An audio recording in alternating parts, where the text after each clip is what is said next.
ಕೆಟ್ಟಾಗ, ದೇವರಲ್ಲಿ ಇಲ್ದಾಗ ಈ ಪಾಪದ ಸ್ವಭಾವಗಳು ಗಲಾತ್ಯದಲ್ಲಿ 5ನೇ ಅಧ್ಯಾಯ 19, 20, 21 ನಮ್ಮ ಪಾಪದ ಕುರಿತು ದೇವರು ಹೇಳ್ತಾರೆ, ಮಾಡಬೇಡ ಅಂತ ದೇವ್ರ ವಾರ್ತೆಗಳು ಹೇಳ್ತಾರೆ.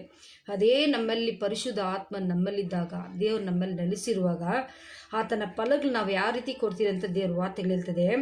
ಆದರೆ ದೇವರ ಆತ್ಮನು ನಿಂದ ಉಂಟಾಗುವ ಫಲವೇನೆಂದರೆ, ದೇವರು ನಮ್ಮಲ್ಲಿ ಇರಬೇಕಾದ್ರೆ ನಮ್ಮಲ್ಲಿ ಬರುವಂಥ ಫಲ ಯಾವುದ್ಯಾವುದು ಅಂದರೆ ಪ್ರೀತಿ, ಸಂತೋಷ, ಸಮಾಧಾನ, ದೀರ್ಘ ಶಾಂತಿ, ದಯೆ, ಉಪಕಾರ, ನಂಬಿಕೆ, ಸಾಧುತ್ವ,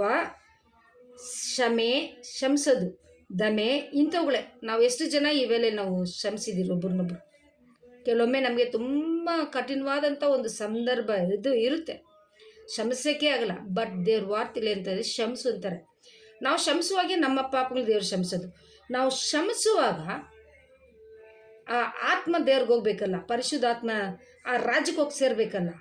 ಅದಕ್ಕೆ ಅವ್ರಿಗೆ ಕ್ಷಮಿಸಿ ಅವ್ರಿಗೋಸ್ಕರ ನಾವು ಪ್ರಾರ್ಥನೆ ಮಾಡೋಣ. ಅವರನ್ನು ದೇವ್ರು ಮುಟ್ಟಲಿ, ಅವರನ್ನು ರಕ್ಷಿಸಲಿ. ಅದರಿಂದ ಇವೆಲ್ಲೇ ನಾವು ಕ್ಷಮೆನ ಕಲಿಯೋಣ. ಯಾಕಂದ್ರೆ ದೇವ್ರು ಕ್ಷಮಿಸುವ ದೇವ್ರು. ನಾವು ಎಷ್ಟು ಪಾಪಗಳ ಮಾಡಿದ್ದೀರಿ, ಅವಾಗ ದೇವ್ರು ನಮ್ಮನ್ನು ಕ್ಷಮಿಸಿಲ್ಲ ಅಂದರೆ ನಾವು ಪರಲೋಕಕ್ಕೆ ಆತನ ರಾಜ್ಯದಲ್ಲಿ ಸೇರೋಕ್ಕಾಗ್ತದ? ಇಲ್ಲ. ಇವೆಲ್ಲ ನಮ್ಮಲ್ಲಿ ಎಷ್ಟೊಂದು ಕರೆಕ್ಷನ್ ಇದೆ ಅಲ್ಲ, ಈ ಕರೆಕ್ಷನ್ ಎಲ್ಲ ನಾವು ಮಾಡ್ಕೊಬೇಕು. ಆತನ ನಾಮ ಮಾತ್ರ ಮಹಿಮೆ ಪಡಲಿ. ಕ್ಷಮಿಸ್ಬೇಕು. ಕ್ಷಮೆ, ದಮೆ, ದಯೆ, ಉಪಕಾರ, ಒಬ್ರಿಗೊಬ್ರು ಉಪಕಾರ ಮಾಡೋದು, ನಂಬಿಕೆ, ದೇವರಲ್ಲಿ ನಂಬಿಕೆ ಇಟ್ಟು, ಸಾಧುತ್ವ, ಶಾಂತವಾಗಿ ಸಮಾಧಾನವಾಗಿರೋದು, ಕ್ಷಮೆ, ದಯೆ, ಇಂಥವುಗಳನ್ನು ಯಾವ ಧರ್ಮಶಾಸ್ತ್ರರು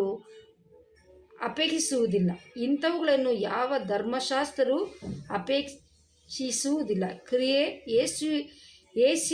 ಯೇಸುವಿನವರು ತಮ್ಮ ಶರೀರ ಭಾವಗಳನ್ನು ಅದರ ತಮ್ಮ ಶರೀರ ಭಾವವನ್ನು ಅದರ ವಿಷಯಾಭಿಲಾಷೆ, ಸ್ವಚ್ಛಾಭಿಲಾಷೆ ಸಹಿತ ಶಿಲುಬೆಗೆ ಹಾಕಿದವರು. ಆಮೇನ್.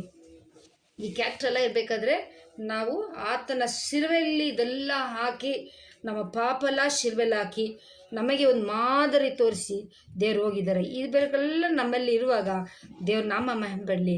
ಆತನ ನಾವು ನೆಲೆಗೊಂಡಿದ್ದೇವೆ ಅಂತ ಇದಕ್ಕೆ ಅರ್ಥ. ಆಮೇನ್. Praise the Lord. ದೇವ್ರ ನಾಮ ಮಹಿಮೆ ಪಡಲಿ. ಈ ರೀತಿ ನಾವು ಇರುವಾಗ ಪ್ರೀತಿ, ಆತನಲ್ಲಿರುವಾಗ, ನಮ್ಮಲ್ಲಿರುವಾಗ ಶಾಂತಿ, ಸಮಾಧಾನ, ದಯೆ, ಕರುಣೆ ಇದೆಲ್ಲ ನಮ್ಮಲ್ಲಿದೆ ಅಂತ ದೇವ್ರ ವಾರ್ತೆಗಳು ಹೇಳ್ತದೆ. ಆವಾಗ ಆತನ ರಾಜ್ಯದಲ್ಲಿ ನಾವು ಹೋಗಿ ಸೇರ್ಬೋದು. ಆಮೇನ್. ದೇವ್ರ ನಾಮ ಮಾತ್ರ ಮಹಿಮೆ ಪಡಲಿ. ಈ ವೇಳೆಯಲ್ಲಿ ವಿಡಿಯೋ ನೋಡೋಂಥ ಪ್ರತಿಯೊಬ್ಬರು ದೇವ್ರ ಕಡೆಗೆ ತಿರ್ಕೊಳ್ಳಿ. ಒಂದು ವೇಳೆ ಯಾವುದೇ ಒಂದು ಚಿಕ್ಕ ತಪ್ಪಿದ್ದನ್ನು